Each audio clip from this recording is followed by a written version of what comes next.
கிறிஸ்துவின் சரீரம் அப்படின்னும் பொழுது ஒருத்தர் ரட்சிக்கப்பட்டு இயேசுவே மெய்யான தெய்வம் என்று ஏற்றுக்கொள்ளும் பொழுது அவன் கிறிஸ்துவின் சரீரத்துக்குள்ள வந்துடுறான். அப்போ கிறிஸ்துவின் சரீரத்துக்குள்ள வரும்பொழுது அவனை ஆங்காங்கே இருக்கிற திருச்சபைகள் ஆதரிச்சு அவனுக்கு சரியான சத்தியத்தை சொல்லிக் கொடுத்து அவனை ஒரு சீஷத்துவ பணியை செய்து சீஷனாய் மாற்றுவதுதான் சபையோட வேலை. இப்போ இதுல நிறைய டினாமினேஷன்ஸ் இருக்குது. நம்ம ஆல்ரெடி சொன்னோம், டினாமினேஷன் பைபிள்ல கிடையாது. ஸோ ஒரே காரியம் என்னன்னா, இயேசு கிறிஸ்துவை ஏற்றுக்கொண்டவர்கள் எல்லாரும் கிறிஸ்தவர்கள். ஸோ அப்போ ஒருத்தர் தப்பு செஞ்சா அது ஓல் கிறிஸ்டியானிட்டியை வந்து பாதிக்கும். ஈஸியா சொல்லிடுவாங்க, என்னன்னா, நீங்க இவ்வளோ காரியங்கள் பேசிட்டு இருக்கீங்க, இயேசு கிறிஸ்து பரிசுத்தர்னு பேசிட்டு இருக்கீங்க, உங்க ஊழியக்காரரே இப்படி தப்பு செஞ்சானே மாட்டினாங்க அப்படின்னு சொல்லி புற மார்க்கத்தார் பேசுவதை நம்ம வந்து பார்க்கிறோம். இப்போ அண்ணன் ஜான் ஜெபராஜ் அவரு தப்பு செய்திருக்கலாம், செய்யாமலே இருக்கலாம். அது பொய் வழக்கா இருக்கலாம், உண்மையான வழக்காகவும் இருக்கலாம். அது நமக்கு தெரியாது.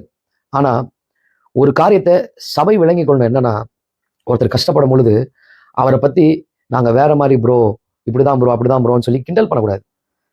அவர் மூலியமா கிறிஸ்துவின் சரீரம் நிறைய நன்மைகள் அடைஞ்சிருக்கு.